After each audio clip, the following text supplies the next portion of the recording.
Don't fall. We'll wait to see if anyone hops on. Aha, there we go. Slow and steady. Cool.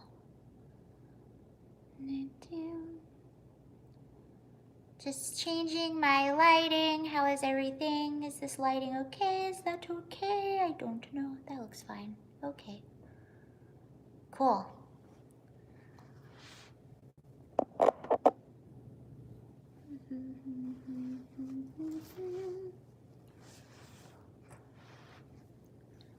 Ow. Hey guys, how are you? I'm fixing. Hi. Oh, cool. Glenn is here because we'll probably need moderators since we're talking about Kyle Rittenhouse. Hello, how are you all? Hi, Lance, how are you? I'm actually out of town right now. I have infiltrated Martha's Vineyard. So that's where I am right now. Hi, Mandy, how are you? Thank you for being here. There's so much to talk about, I feel like. Hi, Steven. We'll wait see if a few more people come in. Hi, Sarah from Belfast. Could you try again? Could you stop talking, Siri? Belfast.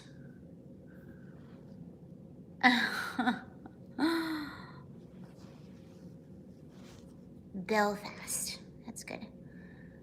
Glenn, good to see you on here. Good to see everybody. Steven, thank you so much. I really appreciate that. Thank you.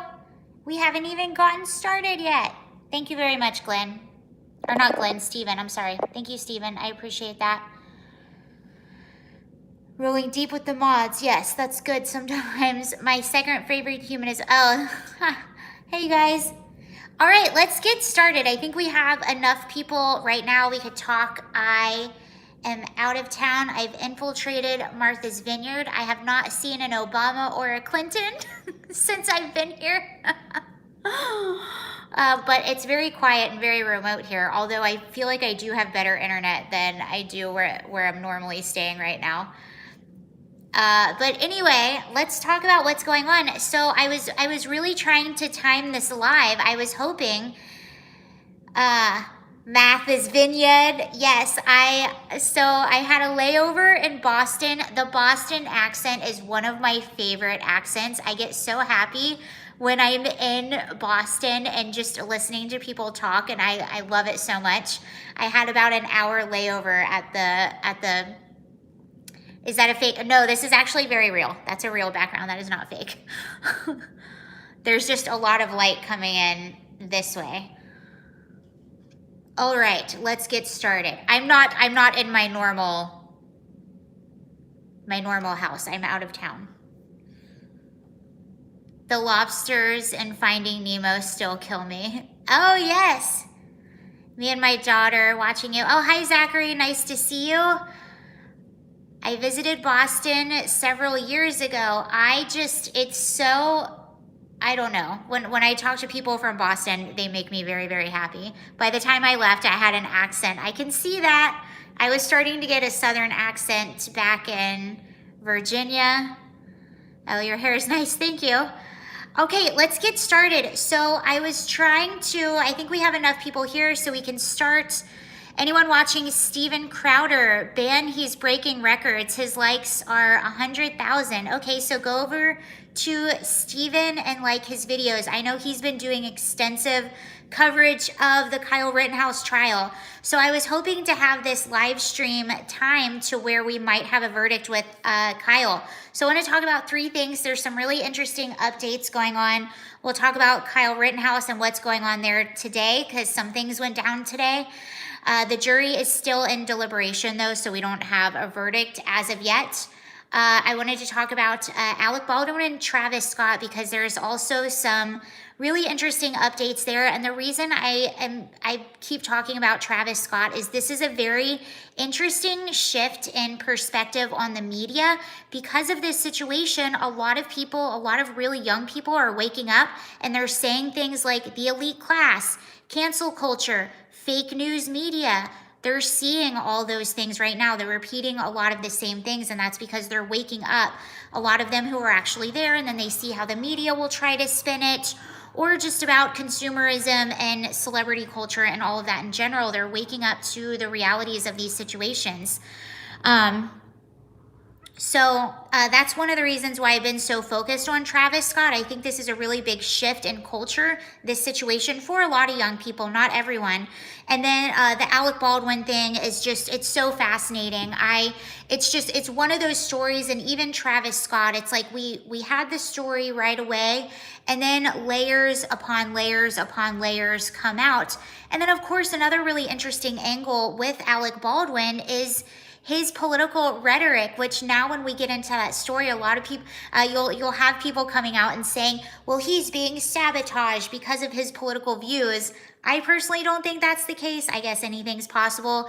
But it is interesting looking at his rhetoric and then seeing what happened now. It's pretty crazy. But let's talk about Kyle Rittenhouse first. And then if you have questions or anything towards the end, ask and I'll answer them.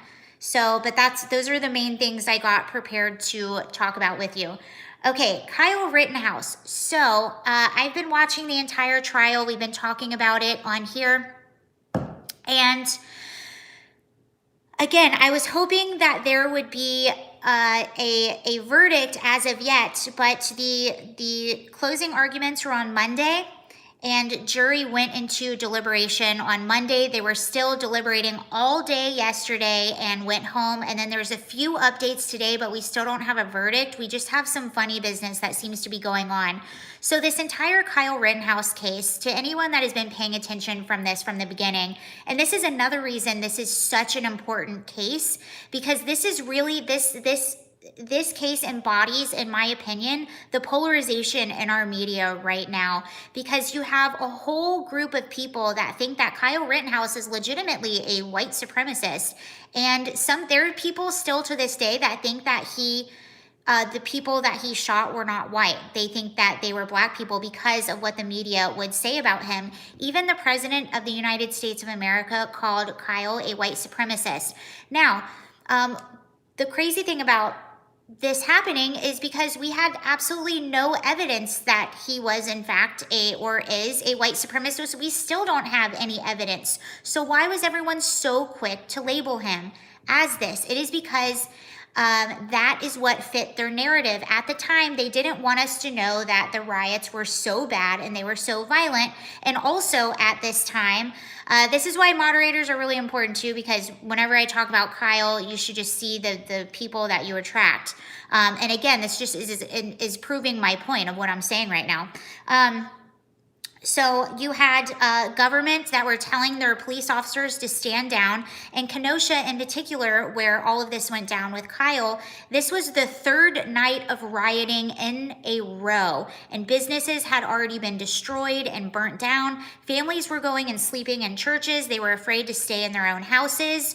So this... And the government was allowing this to happen. If they wanted to shut it down, they could have shut it down. So in my personal opinion, I think the local government jumped on this bandwagon and jumped on trying to prosecute Kyle as a scapegoat for their own failures. And I think it was done on a national level as far as media and our federal government, because it fit their narrative at the time. They needed a bad guy. They needed a villain because they didn't have anyone. They kept telling us our biggest problem in the U.S. right now, our biggest domestic terror threat is white supremacists, yet they actually couldn't find one, so they needed to make one. So Kyle just ended up in this very convenient narrative for a lot of different people who had a lot of different motives behind it, and that's my opinion. But because of this, because they did this to Kyle, people are so incredibly polarized. So you had the evidence come out right after all of this. There were independent journalists on the ground who had everything on camera, and it was, to me and to you and to a lot of people that actually looked at the evidence and took it into consideration, to those of us who didn't have a preconceived narrative or agenda, we saw what happened, whether we agreed with Kyle or not, and we said this was clear self-defense. Clear self-defense. There's video evidence, there's witness testimony, there's physical evidence. It's all there. This was clear-cut self-defense. And throughout this trial, the prosecution almost made an absolute joke of themselves, or they did make absolute jokes of themselves. They got in trouble 2 times. One, they were trying to implement Kyle for his right to remain silent. They were questioning him. Why didn't you say anything? Why didn't you speak out? And the judge yelled at him and said, you know this. This is lawyer 101. This is his constitutional right, is the right to remain silent. Everybody knows this. Everyone that watches court entertainment television knows this. You have a right to remain silent. So he started questioning that. And then they introduced evidence that appeared to be doctored, or it wasn't clear, and it got debunked. So there were a lot of things going on with this prosecution that many people thought this should have been a mistrial. A lot of people were saying mistrial to prejudice of the prosecution. So with that being said, I'm going to tell you what's happening today. Now, if this was any normal trial under any normal circumstance, you would automatically expect that this was clear, and ultimately it's up to the jury. So it's their decision beyond anything. But after watching this, you would think clear-cut self-defense. But because of the polarization, because of the media intimidation, because of the intimidation on a federal level, a lot of people are worried that the jury, out of fear, is going to find him guilty, because a few of them already have expressed that they are afraid for their safety and the safety of their families if they do not have a guilty verdict. We also have threats of riots in Kenosha. There were 500 National Guard deployed to the Kenosha, Wisconsin area in case of rioting upon a verdict. There are people protesting out in front of the courthouse saying they have to have Kyle guilty. And here's my thought on this situation. There's a lot of other things where I think you could argue, but in this case, because it is so clear cut, because all of the evidence is there, this is just proof of how polarized we are. And this is proof that there are people out there that do not care about the evidence. They do not care who is actually guilty and who is actually not guilty. They only care about their preconceived narrative and their preconceived ideas, and you can show them evidence and they don't want to see it. And again, there are people that still think that the individuals that Kyle shot were not white, which is wild, because all of the evidence, it's all there, and it's been there from the very beginning. The first few weeks after this happened, it was a lot of putting different videos together and putting the timeline together, but after that, this information had been available since that time. So this just shows you the truth doesn't matter to a lot of people. Their narrative matters. Whatever their ideal is exactly what matters, not the truth. But that being said, another thing about the trial that I wanted to bring up. So Kyle, who is the defendant, took the stand. And normally this would be something that lawyers would advocate against, especially in a case like this, in a case like Kyle's, where the prosecution did so bad and the evidence was so clearly on the side of the defense. That a lot of people were surprised that Kyle took the stand. And a lot of times they can accidentally say something, or they can do something that does not help their case at all. I personally thought, I understood what people are saying. I'm not a law expert, but I understand why lawyers would not want the defendant to go on the stand. But I will say, I thought he did a really good job in his testimony, and I thought this humanized him. And in my opinion, this was Kyle not only defending himself in his case, but defending himself against the world who came after him. And that was his chance to finally say what happened from his point of view. And I thought he did a great job. I thought it was really cool. But here's what's happening today. Hold on, let me get an update for you.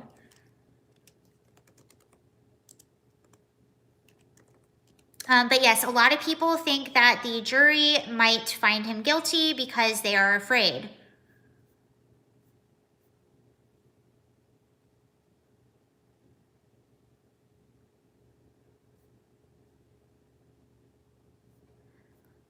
So what happened since? The jury is still deliberating. but there was some stuff that happened today, and here it is.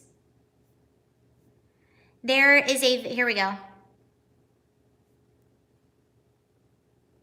Okay, so while the jury was deliberating today, the defense is saying that a file that was sent was withheld from them. So now they're saying that there has been evidence that has been withheld, and they are claiming that there's evidence that could have been doctored potentially.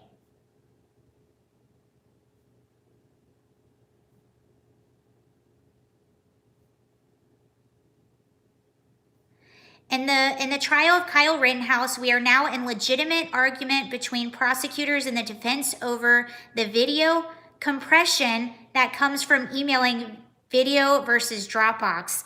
Like a lot of argument, how did we get here? So there's huge arguments going around about the evidence, whether it's legitimate or not, the fact that it was presented after the fact.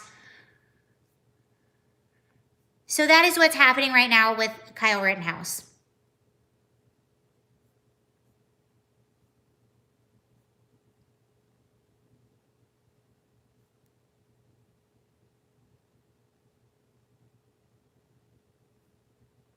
A lot of people still want a mistrial.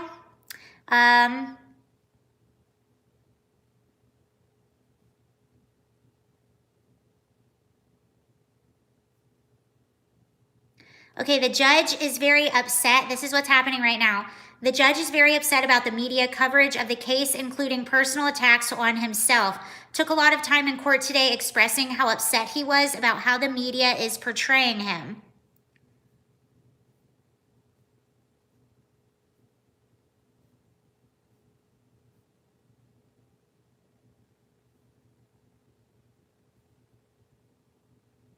So the prosecution is being accused by the defense of doctoring evidence, and they're clearly saying that they didn't do this.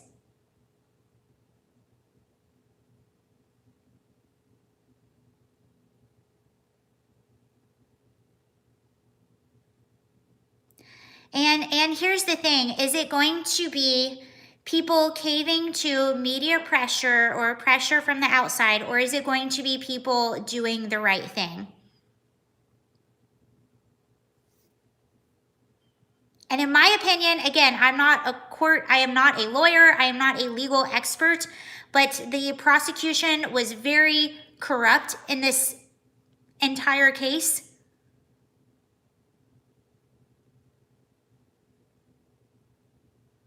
And here's another thing, a lot of people are saying that this should have been a mistrial with prejudice on the side of the prosecution. And the judge is saying, judge would have thrown all this out for the media. Oh, I'm sorry, the judge did not say this.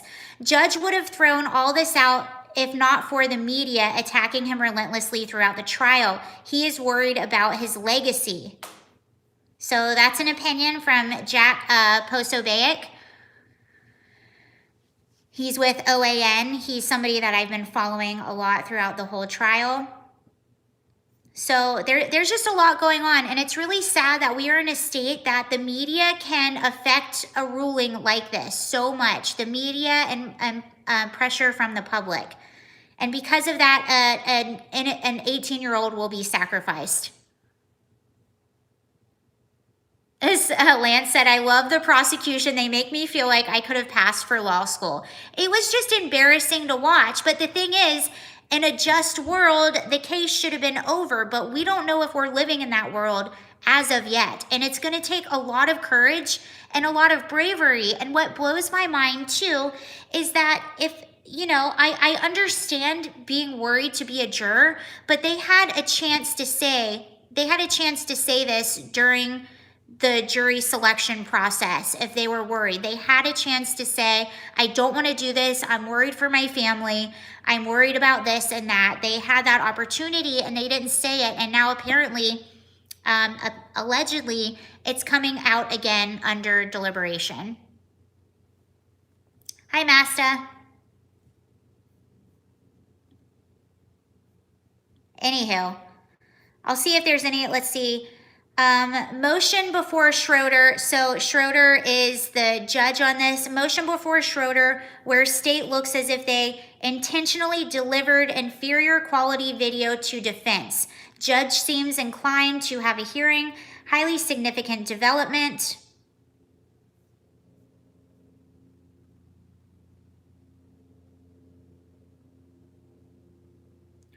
Yeah, this is going to bring up a lot of discussions.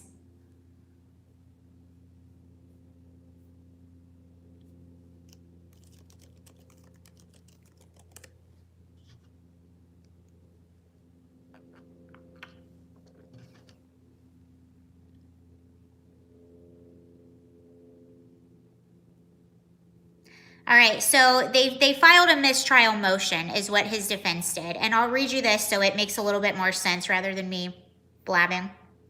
So this is from the Daily Wire. Kyle Rittenhouse defense attorneys filed a motion for a mistrial on Monday alleging misconduct from the prosecution. The defense team filed for a mistrial with prejudice, accusing the prosecution of withholding video evidence that could be key to Rittenhouse's self-defense argument. The 7-page mistrial request alleged that prosecutors had a high-resolution drone footage, but failed to produce it, showing only a grainy, low-resolution version of the footage in court. The defense said they only received the higher-resolution clip after Saturday, after testimony was over. The footage was used... Where did it go? Sorry. The footage was used by the prosecution in an attempt to prove that Rittenhouse chased the first man he shot, Joseph Rosenbaum, before their positions switched and Rosenbaum began chasing Rittenhouse. The compressed version of the footage was not as clear as the video kept by the state, the defense said in their written motion. The video footage had been the center of this case, the defense wrote in the motion. So this was a big deal in the case because if this footage was accurate, it would have shown something different than what the defense was saying all along. But it was a very grainy, low-resolution footage that some said may or may not have been doctored. So that is what is going on now. We'll have to wait. We still don't have a verdict. There's a lot of bickering going on. And when I say bickering, I don't mean bickering. I think you guys know what I mean. But there's Kyle Rittenhouse. I was so hoping there would be a verdict as of yet. And there's not. There's more bickering. And in my opinion, why didn't we just go ahead and call a mistrial when a mistrial could have been? I'm not a legal expert, but it seems like there were grounds for a mistrial a while back, and we wouldn't have to be going through any of this, but whatever. That's just me. Okay. Sorry, I'm just adjusting. High resolution was withheld, and that's the argument that they're making. Mistrial, yes.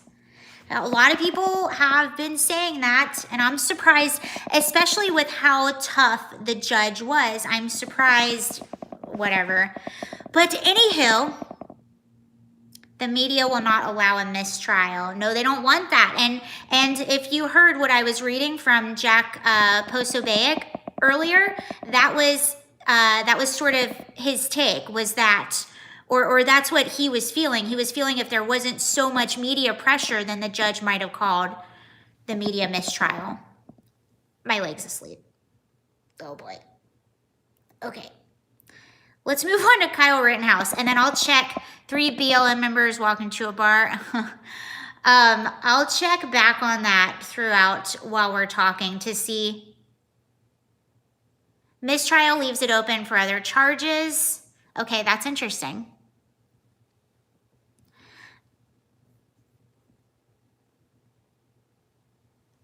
Judge Schroeder is now trending on Twitter.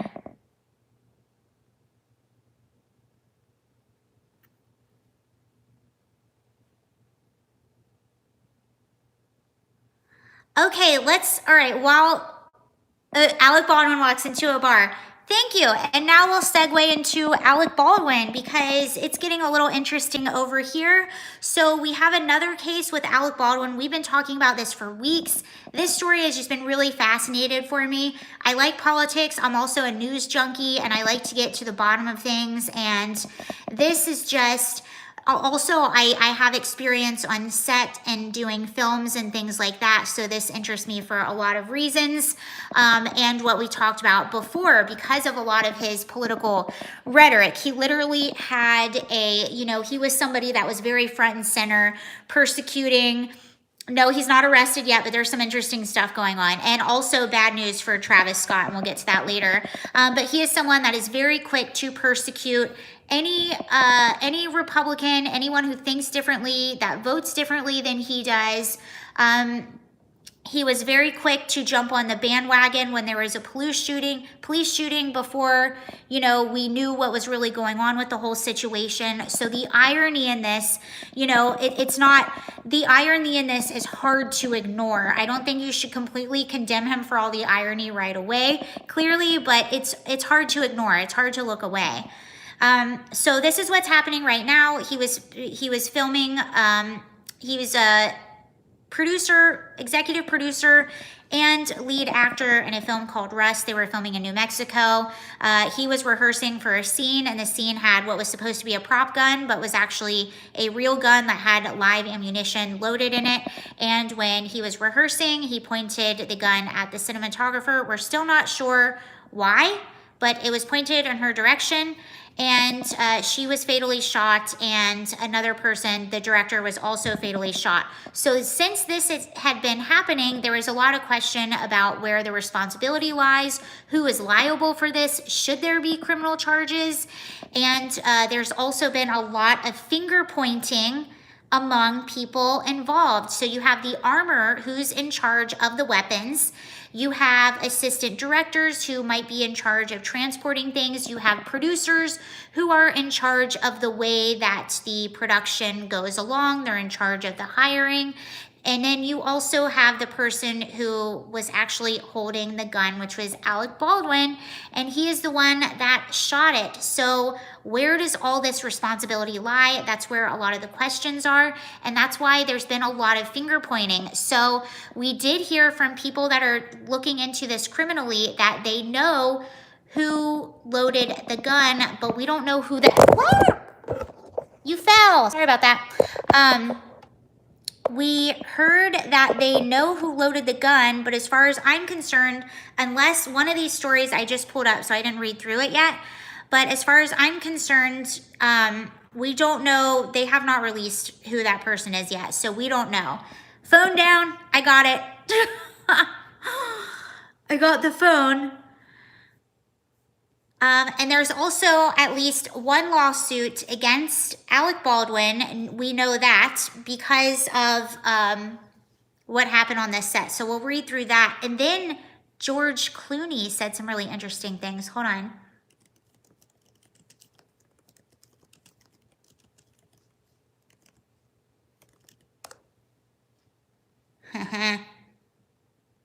Okay, so let's look at this first.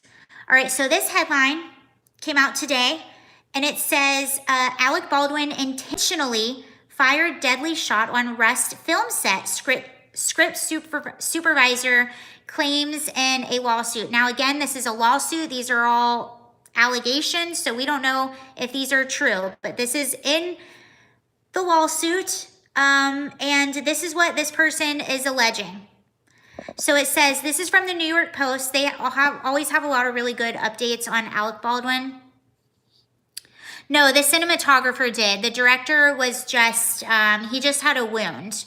So it's just one person, just the cinematographer. Okay.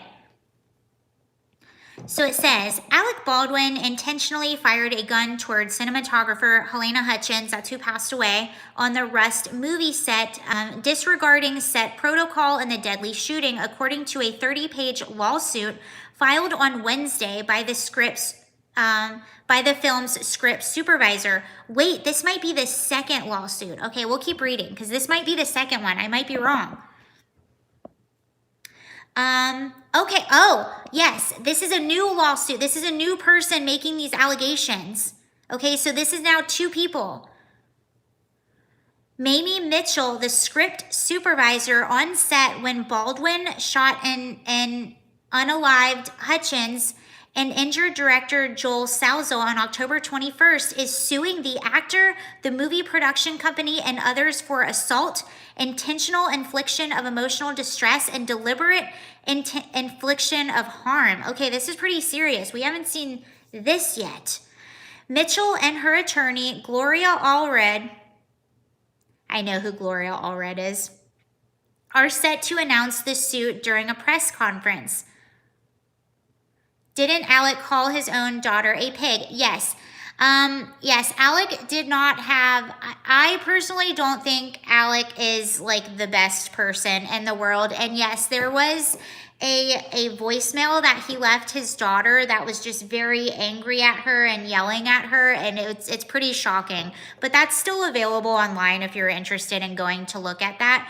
But this is one more reason why I've been so interested in this story is because it never ceases to fail. The people that are so visceral towards others, and when I say that, Alec Baldwin's attitude for Republicans or for people that think differently, when you have such a public attitude in that manner, when you try so hard to talk down to other groups of people, whether you think you're being the virtuous one or not, when you do that so much, it's usually projection of some kind, and it's true every time. It's wild. It's always, Lance, thank you so much. This is a Jobby Burlapod flexible tripod to hold your phone cool place.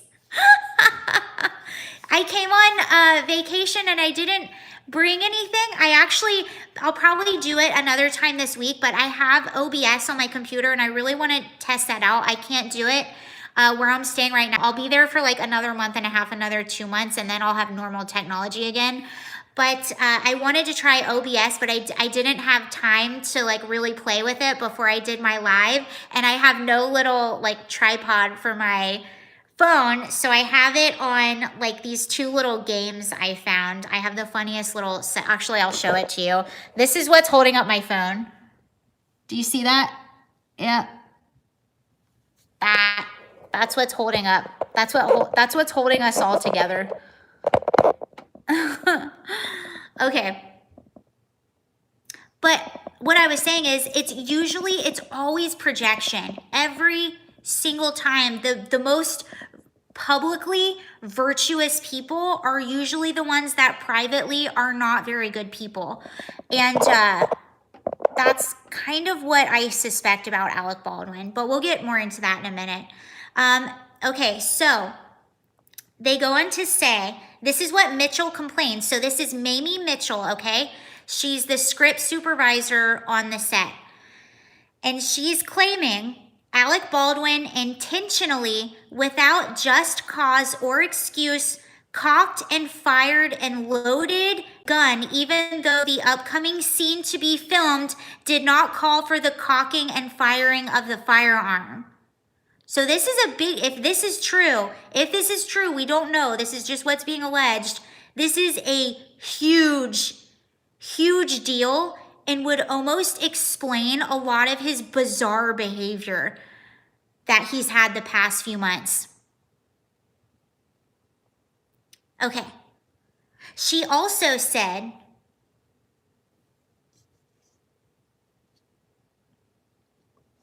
that place you're at is gorgeous. Thank you. When we're finished, I'll take you around a little bit. It's very pretty. But it's crazy because I'm up north. There's no one here. Like, so many things are shut down. But I kind of like it. It's nice. Okay. She also said every safety protocol to ensure safety with a firearm on set was ignored, such as the presence of live ammunition on set, and actions that were taken that day were against all industry norms. Holy cow. This is this is the one that I pulled up right before I got on here. So what is he doing? Playing? That's okay. If you, Mr. Old School, if you go back to my very first video that we were talking about Alec Baldwin, I gave what I thought maybe what happened. What I thought maybe had happened In this scenario, clearly I don't know, but taking into account the kind of person who Alec Baldwin has presented himself to be. By the way, I think he's a really funny actor. I did not like him on SNL, but on 30 Rock, he was really good in a lot of things. I think he's a good actor, but that does not mean that you're a good person. I don't think he's a good person. From the very beginning, what I thought happened, I thought he was being, excuse my language, if there's any young people watching this, I was like, I bet he was being an ass. I bet he was playing around and something happened, because he just, to me, he comes across as a very narcissistic, very arrogant person who doesn't have a lot of regard for others around him. That's just me. That's what I thought. So I still don't know if that's true, but that's sort of what this person is alluding to, what could have possibly happened. Alec Baldwin has always been a bully, yes.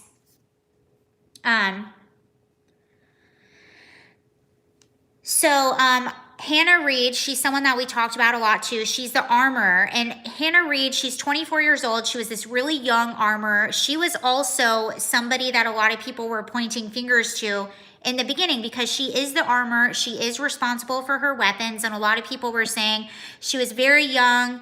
She was very inexperienced. And this is what caused all of this to happen. And she came back and said, you know what? No. So in the beginning, a lot of people, even Alec, was alluding to this was Hannah's fault. She was the one. But Hannah came out and said, no, I did things right. They didn't listen to me. So that's where a lot of this finger pointing is happening. But now we have these lawsuits. So let's continue to read what this script supervisor is saying, if there's any more on this. Okay, so in the complaint, Mitchell said Baldwin, being an industry veteran, which he is, we all know that, should have known that a prop master or an armorer is the only person who should hand him a gun. Mitchell said the assistant director should not have handed Baldwin the gun, and that the actor should have known that he could not rely on the assistant director's representation that it was a cold gun. So remember, right away after this happened, that's what he was saying. I was told it was a cold gun. I was told, and that was what he was saying the whole time. Well, this girl that is suing him, the script supervisor, is saying, no, he should have known better to not take it from anyone. Baldwin hired her. You get what you pay for. Well, and that's the thing too. You're actually, I know you're being kind of funny, but you're right about that. He is, not only is he the lead actor, not only is he the one that was handling the firearm at the time, he was also executive producer. So he's in charge of a lot of these, he's in charge of hiring people and overseeing a lot of things. So that gives him double the responsibility. Not that he's the only responsible, but that gives him a lot more responsibility than just being the actor. The events that led to, okay, so here's the last part of what she says. She says, the events that led to the shooting by Mr. Baldwin of a loaded gun constituted intentional acts and or omission without any just cause or excuse. Hi, Joe. On Alec Baldwin's part or the producers of Rust. The complaint said Mr. Baldwin, the complaint said Mr. Baldwin chose to play Russian roulette with a loaded gun without checking it and without having the armorer do so. His behavior and that of the producers on Rust were intentional acts and or omissions. The fact that live ammunition was loud on a movie set and guns and ammunition were left unattended, that the gun in question was handed to Mr. Baldwin by the assistant director who had no business doing so, the fact that the safety bulletins were not promulgated,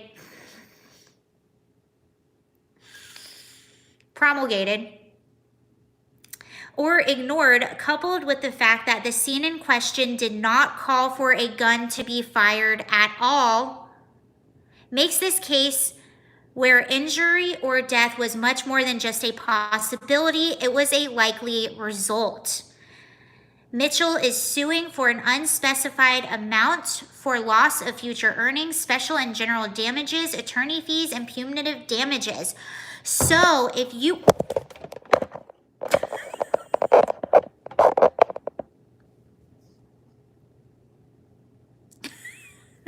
I got too excited, I banged the table and it fell.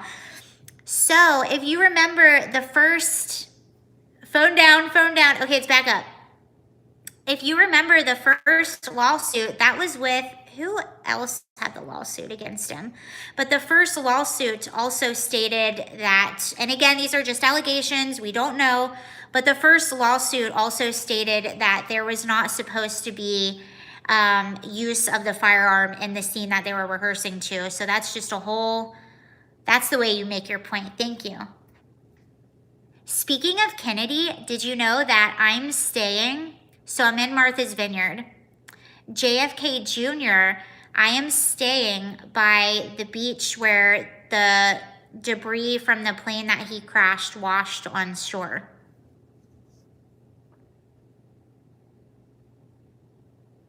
You should make a shirt that says that. That says what? Your location looks very Hallmark Channel. The lighting electrician. Yes, it was. Wait, let's look this up. Let's look this up and see. Electrician Alec Baldwin set lawsuit. Yes, let's look this up. Yep, the electrician on the movie Rust has sued producer star Alec Baldwin and several crew members alleging negligence that led to the fatal shooting of Helena Hutchins. So he's suing too, and I believe, if I remember correctly, we're going to look through this right now, but if I remember correctly, he's basically saying the same thing. The chief electrician.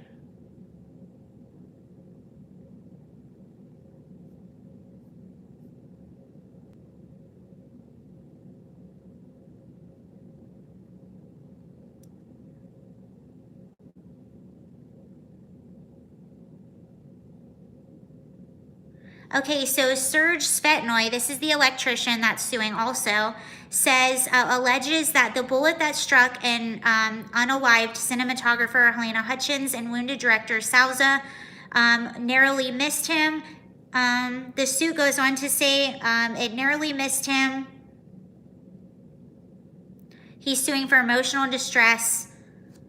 Stop it. Sorry, I couldn't find emotional distress in your music. I wasn't talking to you, Siri.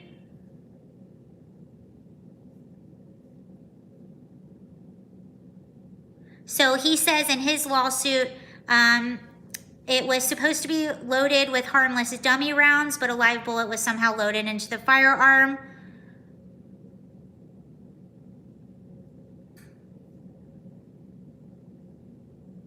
So he brings up in his lawsuit that several... He goes into his lawsuit that several people walked off the set earlier because of safety concerns and other concerns with the film.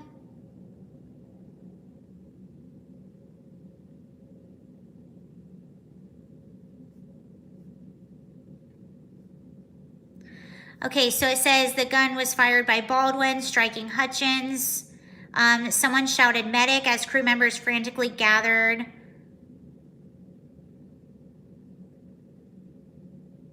Halls said he did not know. Halls is the assistant director that handed it to Baldwin.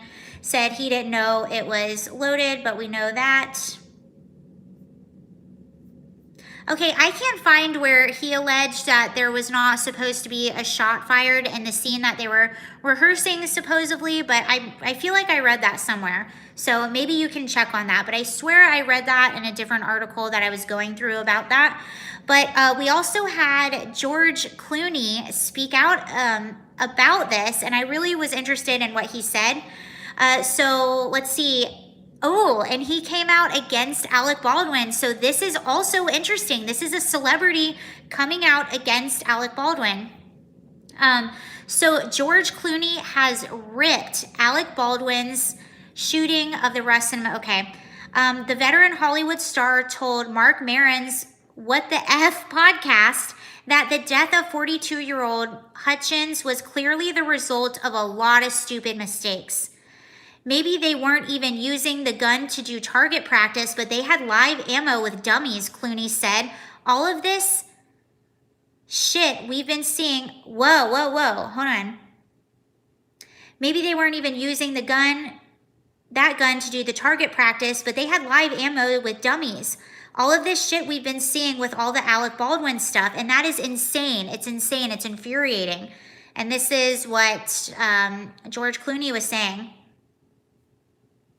He said, first of all, I've never heard of the term cold gun. And you know, George Clooney, he's been on a lot of action movies. So he says, first of all, I've never heard of the term cold gun. He said of the doomed safe word that Baldwin believed meant the Colt 45 he fired did not have live bullets. George Clooney also went on to say, I've never heard that term. Literally, they're just talking about stuff I've never heard of. It's just infuriating, Clooney said.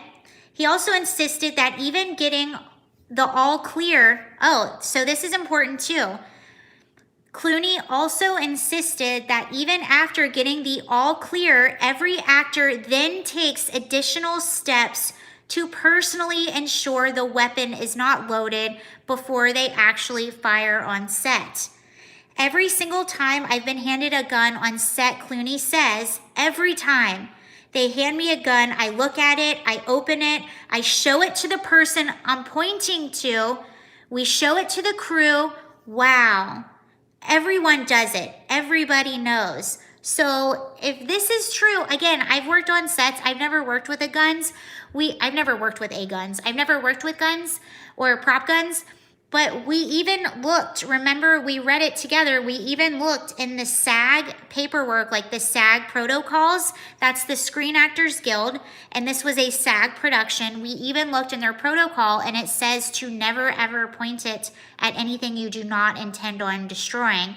And what Clooney is saying is that when I'm handed the prop gun on set, I open it, I check myself, I open it, I let the person I'm pointing at see it, I let them see everything, and then he says that he opens it and lets the crew look too. And that's actually very, very, very, not only is that incredibly safe, that's incredibly smart.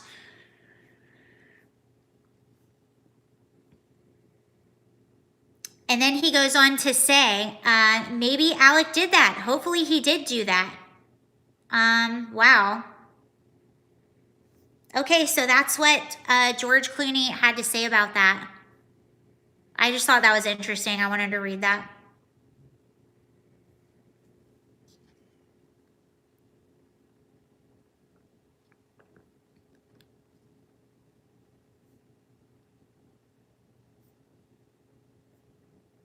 Now this is, I'll read this last thing. This isn't really that important. I just thought it was interesting. This is what people do. They try to point fingers at others. They try to, take the blame, or they try to find reasons for sabotage. And we did hear this whole sabotage conspiracy come up about what's going on with Alec Baldwin. And hey, you never know. I would believe anything nowadays, but usually that's probably not what it is. So this one says, Alec Baldwin has a brother named Daniel, and Daniel is now saying that this could possibly be sabotage because of Alec Baldwin's political views. Of course.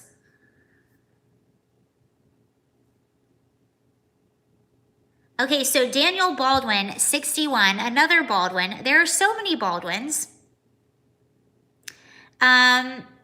Was on the Dominic Natty show on Tuesday, where he claims that responsibility of the shooting that happened does not fall on his older brother. Natty asked Daniel if he believes his brother is being attacked for the fatal shooting, to which Daniel replied, for sure. So he believes that his brother is being targeted and attacked for this. You know, Alec's got the name though, doesn't he? So let's go ahead and take Alec Baldwin. Alec, for his political views and many, many wonderful things he's done for charity. Okay, but here's the thing. It doesn't matter how many wonderful things that you've done for charity. It doesn't matter how many if you do harm to somebody, you're still responsible for that harm you do. Nothing else really matters.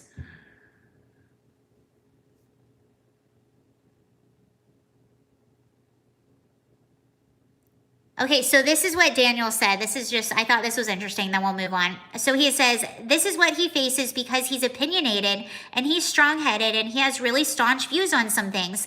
And those people who don't like him will take advantage of him and prosecute his wife. There's so much going on in the world, and 6 months ago, we're talking about whether Hilaria speaks Spanish or not. Let him run with it, because 6 months from now, everyone's going to realize these people are going to jail and they're going to be sick, blah, blah, blah, blah. Okay, whatever. So they're just saying that this is what people do. This is typical. When people are criticized for something, they yell, I'm being attacked for this reason and that reason and this reason. And there's a difference between being critical of people and a difference between attacking them, in my point of view. Okay, so let's look at Astroworld now. How long have I? Okay, 50 minutes.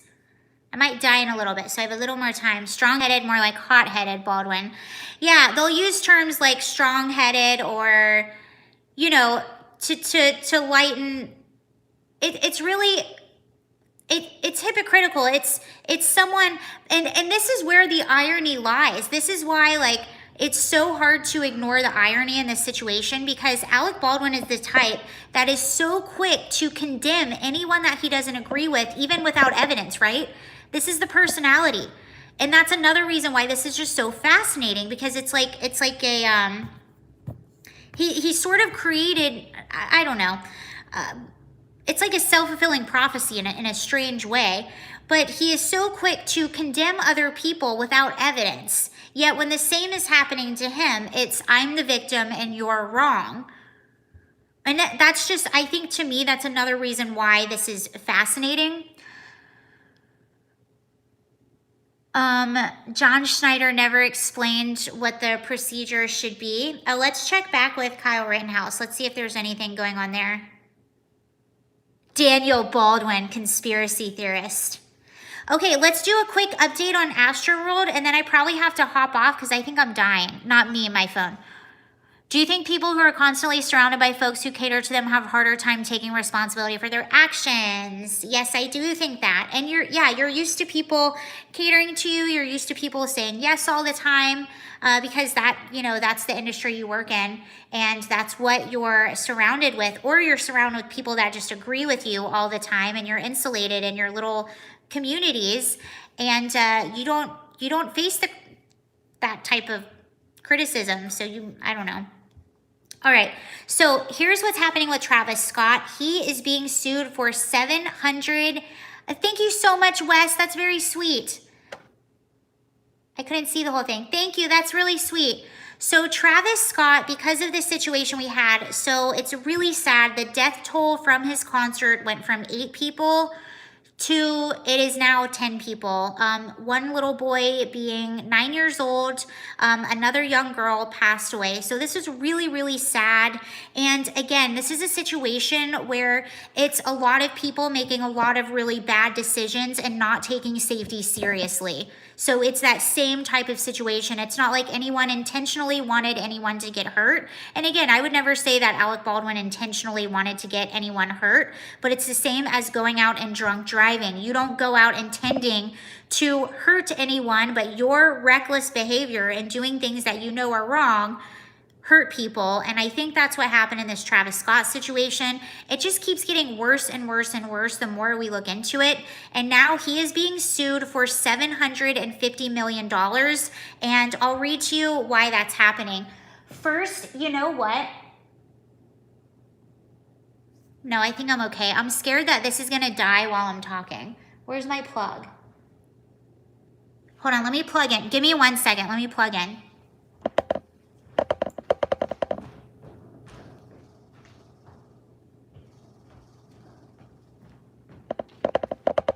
You know what? Hold on, follow me. Let's see if we can do this. Sorry guys, this is different.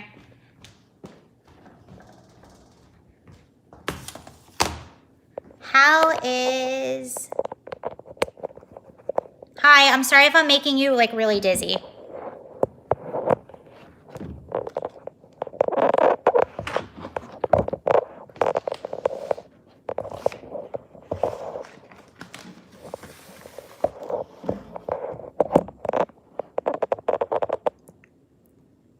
Okay. Cool. All right, and we're plugged in. Okay.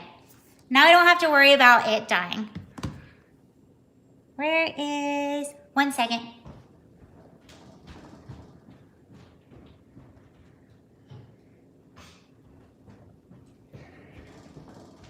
Okay, I'm so sorry. We're back. I'm back. All right. So here's what's happening with Travis Scott. So Travis Scott sued for $750 million. That's almost $1 billion. So it says Travis Scott, Drake, and Live Nation have been hit with another lawsuit stemming from tragic events that took place at Scott's popular Astroworld music festival. The $750 million complaint filed in Houston civil court by high-powered attorney Tony Busby. By the way, this is not the only lawsuit. This is just one lawsuit. So there's other lawyers that are representing a few clients too, not just this one. So this one is behalf on more than 125 fans, including the family of one of the deceased, alleges Scott and show organizers were negligent in their planning of the festival, which left 10 dead, including a 9-year-old little boy. The filing argues that security tasked with keeping the peace weren't properly trained in crowd control and mitigation. In this suit, Busby writes that 21-year-old Axel Acosta,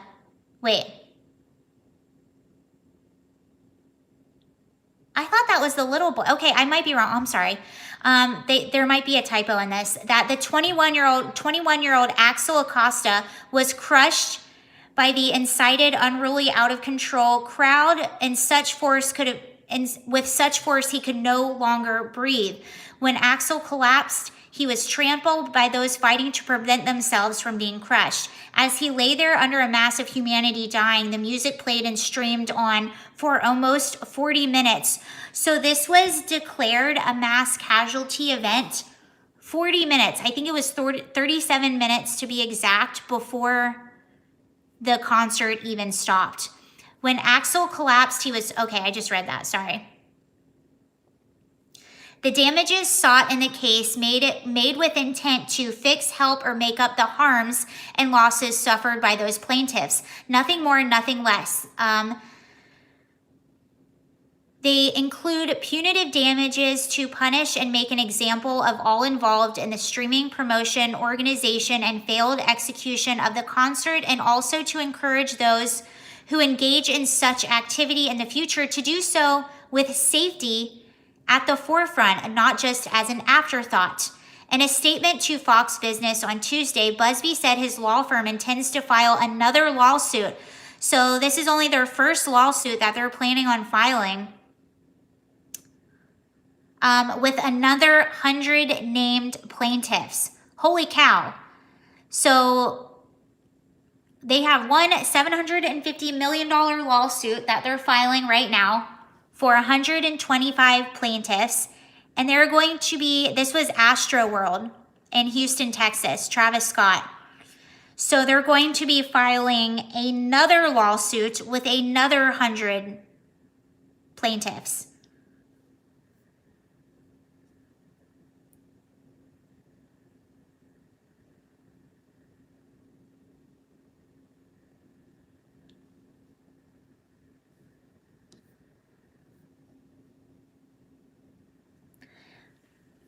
Okay, and it says that just last week, personal injury attorney Ben Crump also announced a lawsuit on behalf of more than 100 Astroworld attendees and described the harrowing ordeal at the sold-out festival of 50,000 people as a failure of epic proportions. He said this should have never happened.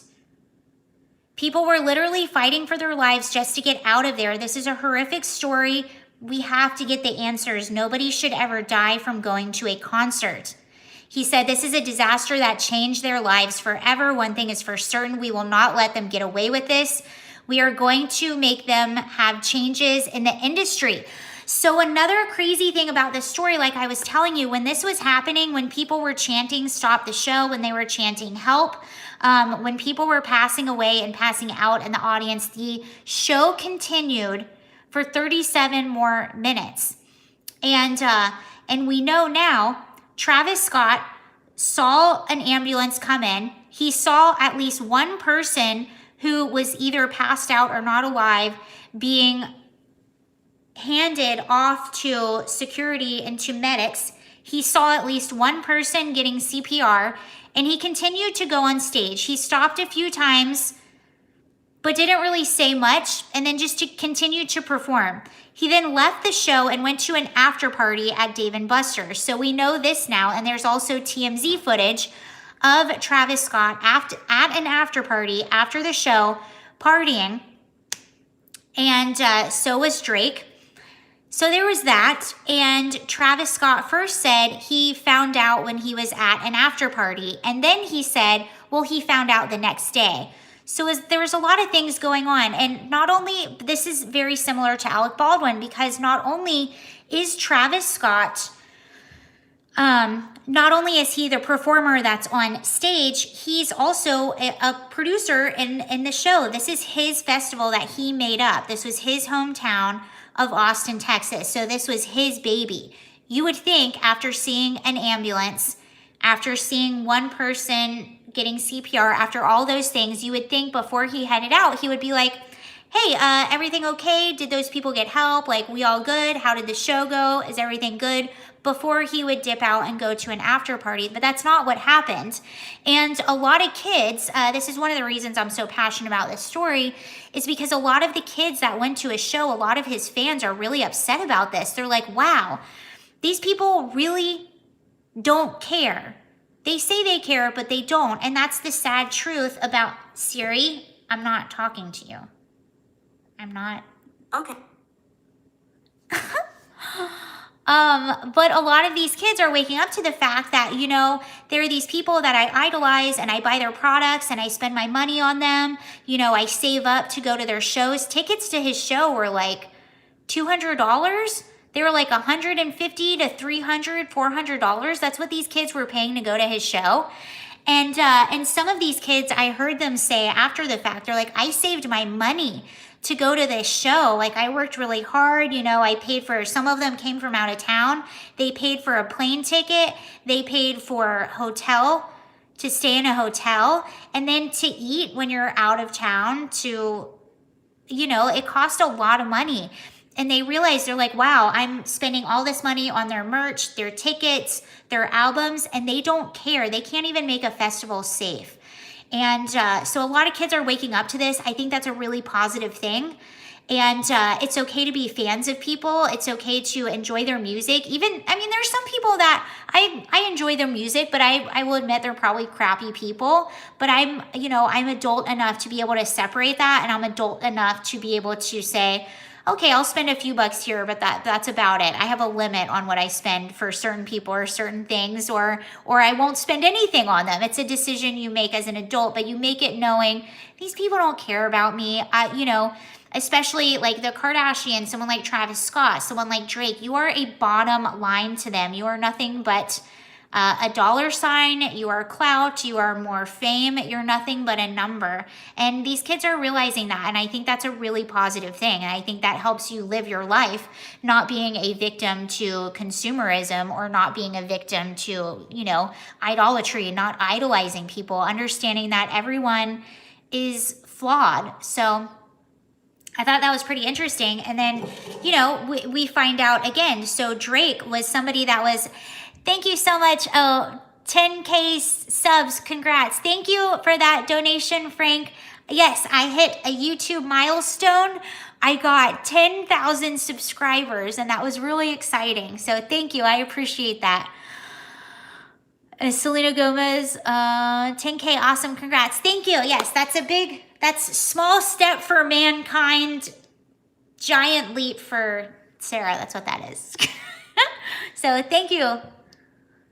That was very cool. So even, okay, so, and here you go, you have Drake, who was on stage while this was happening with Travis Scott, not the whole time, but he came out, I believe, for a few minutes and was on stage with him. Afterward, the next day, so he was also at this after party. Thank you very much.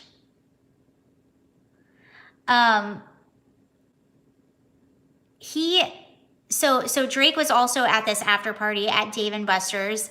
Well, the New York Post is reporting, and I believe TMZ as well, but he also went to a strip club the night after. So the first night, the night of the tragedy, he did the after party as well at Dave & Buster's. And then the night after that, and I would imagine he knew at this point what happened at the festival, he was drowning his sorrows away at a strip club and spent $1 million at a strip club. So these are the people that these kids idolize, and thankfully a lot of them are waking up. It says here, one day after rapper Drake performed at the tragic Astroworld Festival, he drowned his sorrows by showering strippers with money, according to social media. The ecstatic women were seen scooping up the cash, so he dropped $1 million on the floor, and then I don't even want to keep reading this story because it's just degenerate. But that's the type of people that these kids are realizing that they are. And that's just one, that lawsuit, $750 million, that is just one lawsuit. Strippers are nasty. Yes, girls. Don't do that. But before we go, I'll actually read you one more thing. I thought this was really interesting. That's a lot of ones. I wonder what increments were thrown on the floor. I wonder if it was it $1 bills? Was it $5 bills? Because that makes a big difference. Was it 20s, 50s, 100s? That makes a big difference. I don't know. Hundreds, nickels. Anyway. I wouldn't. You know, well, I met a lot of girls in Los Angeles who would do things for money. Not like the worst you can do for money, but would do things. And let me tell you something. You might make money doing something, but you'll never get back your dignity, is what I think. You can never get that back. So, but since we're still here, I wasn't going to talk about this, but I saw this right before I went live. Project Veritas, I thought this was really, really interesting. So Project Veritas had another little exposing moment. This isn't about their FBI. This is a whistleblower from CBS came to them. And I remember something strange for a piece of change. You never know. Well, since you brought that up, I do want to say this. There were a lot of sort of theories going around about what happened. And this is important for kids to know too right now. There are a lot of theories going around about what happened at the Travis Scott thing. Because there was this one allegation that someone was going around injecting people with like some strange drug or something like that. And that actually got debunked. That never happened. There was one security guard who said that he felt like he had a prick in his neck, and then he had to have Narcan, whatever it is that gets the evil out. I don't know. It gets the drug evil out, but he had to have Narcan. And that got debunked. But I will say this, you do have to be a lot more careful. Like, I don't do this. I don't go to music festivals. I don't do drugs anywhere. But if you have kids, or they have friends that go to these places, you better be telling them there's a lot of fentanyl going around right now. So do not take anything that you don't know exactly where it came from. You shouldn't be anyway. But if you guys know any young people that go to festivals, even if you don't think they'll do anything or try anything, make sure they realize this fentanyl problem is real, and a lot of things are being laced with fentanyl. So that was just my little PSA in the middle there, because I did think about that, and thinking about how bad this fentanyl problem is. I'm like, you know, it's not highly out there that a lot of kids would, you know, have issues if they had a bad batch of something that was going around. So people should just really know that.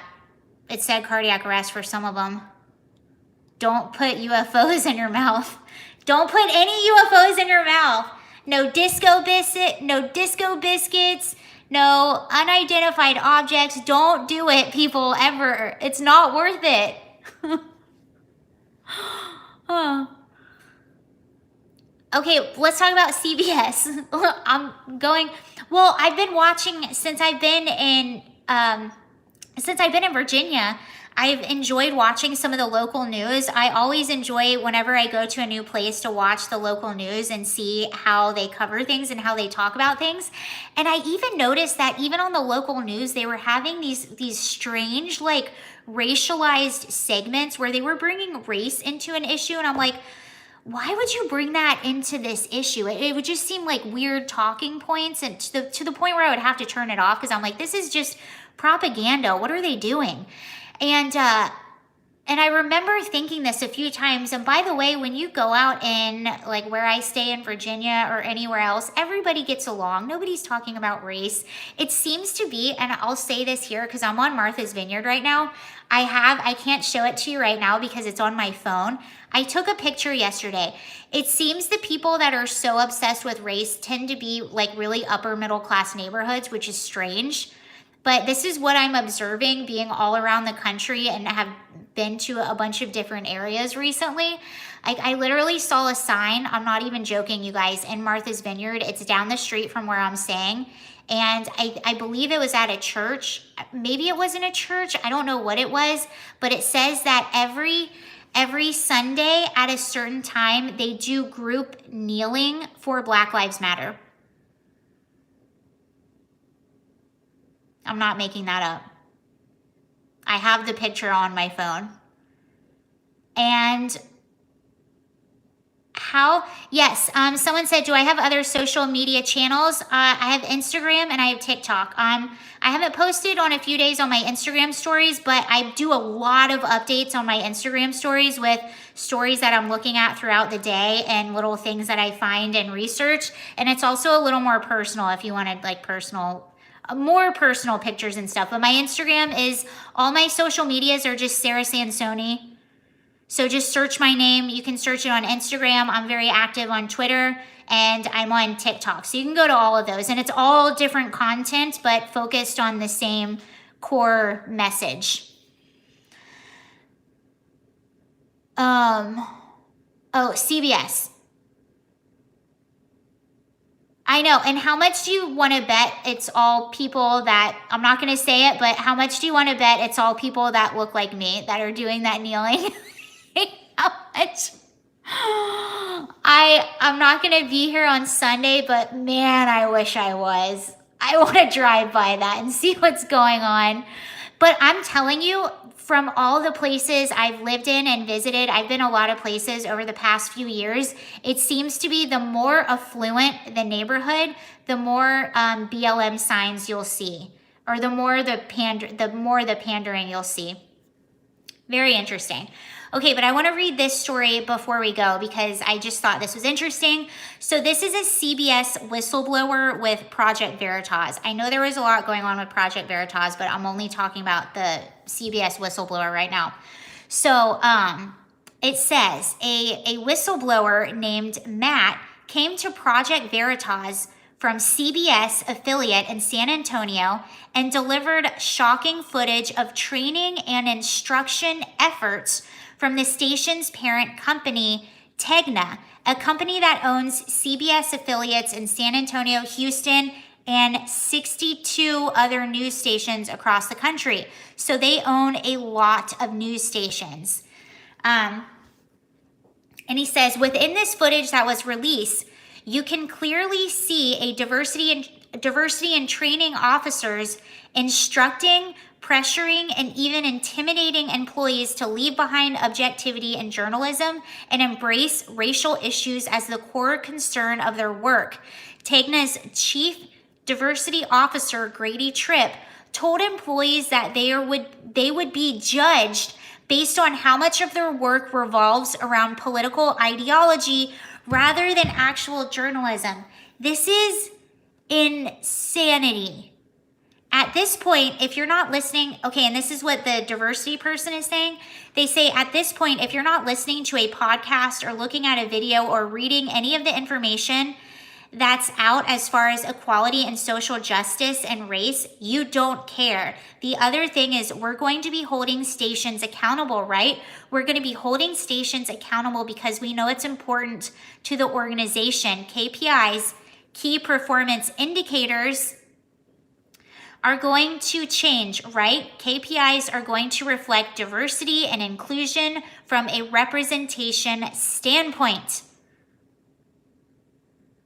So that means they want their news to be biased and they do not want it to be objective, which if you have ever taken any journalism class, read a journalism for dummies, or anything of that nature, number one, they hammer ethics in your head. They hammer ethics into your head. And they hammer being objective. You can do point of view journalism. Point of view journalism is like when you prevent the story and you present the story and the facts, and then you give your opinion on the story and the facts, and that's totally fine. That's called point of view journalism. Your viewers always know what your point of view is when they're tuning in, and they know that they're going to get the story and then they're going to get your opinions on top of that. That's totally fine. But what's really bad is when you present yourself as being objective, or when people come to you expecting you to be objective, and that's how you advertise yourself, but then you're not, you're giving propaganda. That is very bad.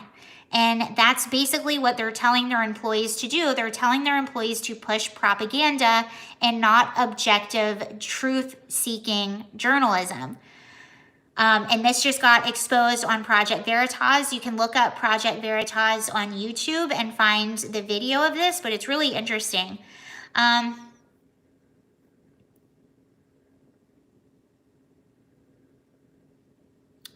So it says, footage from CBS Houston also surfaced showing anchor Ron Trevino stating that he doesn't care whether people trust him or not.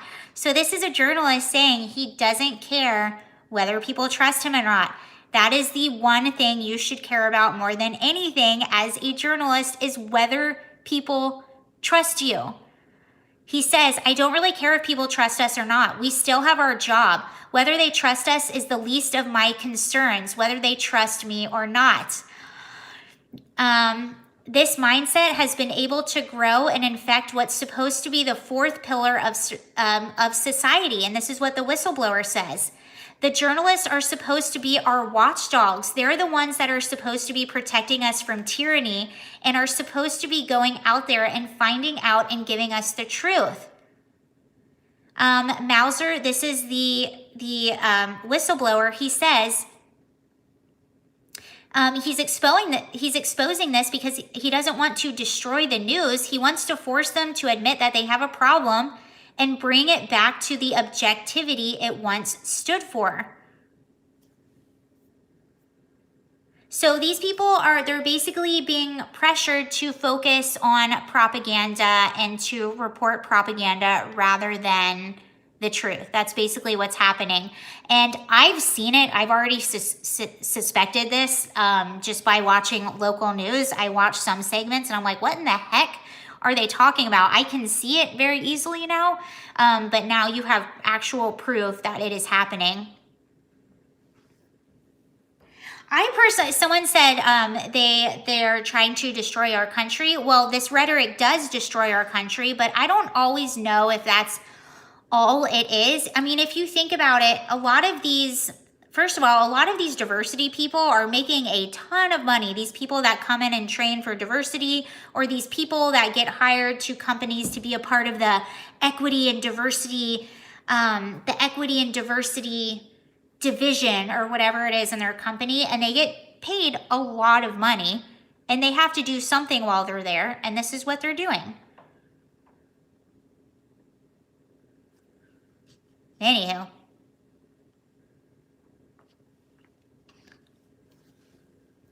So I thought that was pretty wild. I encourage you, if you can find that video on YouTube. If I can, I'll link it under here. It says later in this article, as you can see, CBS did not attempt to explain the meaning behind some of the things being said by the diversity and inclusion officers, only saying that they were misunderstood. It's unclear what can be misunderstood by one of the trainers openly saying that objective journalism is no longer feasible. Is that right here? Okay, so the CBS came out and they just said that this employee misunderstood, but it's on tape. So if you want to watch it, you can, and then you can come to your own conclusion.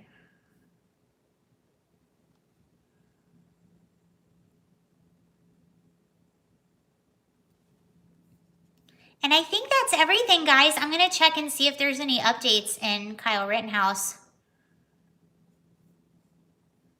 Doesn't look like it. It looks like they're still...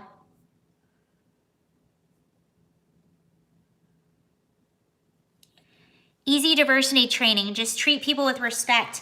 That's what it used to be. Like whenever I would get diversity training, that's all it was. It was just understand that there are people that aren't like you and just treat everyone with respect. Be nice to everyone and be friendly to everyone. Respect them. That's all it was. That's all it really has to be. But they make it so complicated.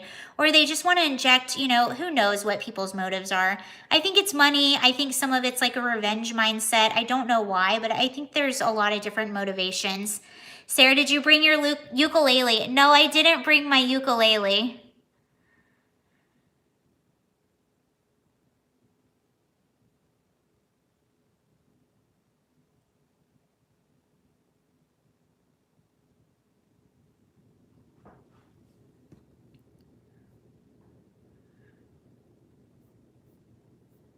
Okay, there's no real updates with Kyle Rittenhouse right now. It's kind of just the same.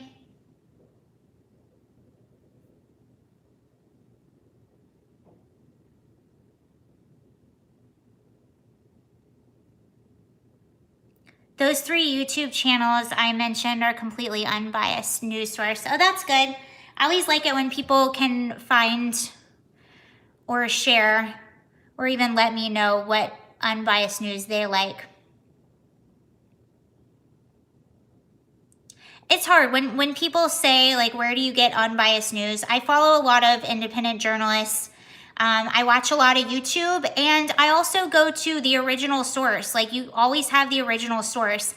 And it's sad because not everyone has the time to do that, but that's how I started waking up to how fake our news can be. Because I just started, you know, it was around 2016 when Trump got elected. I noticed these crazy stories that they would say about him.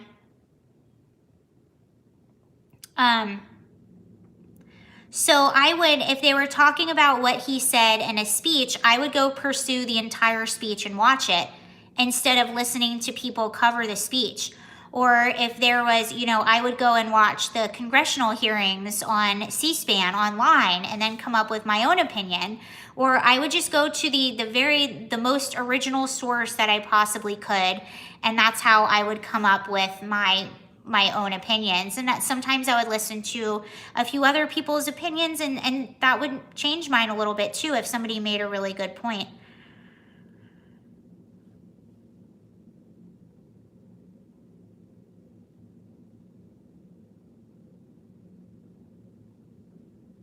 Someone said C-SPAN is biased. Well, when they're showing a congressional hearing, it's just the footage from the hearing, so they don't really have an opportunity to be too biased there. All right, you guys, I think that's everything. Thank you very much for watching and hanging out for a little bit, and I'm going to head off.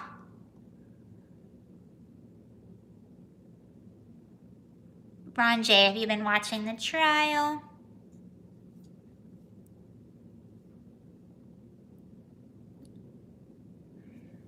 All right, bye you all. I'll see you later. Have a really good night. Thank you very much on saying congratulations. Later, Samsonite, so I think that's so funny. Okay, bye. You guys have a great night. See ya.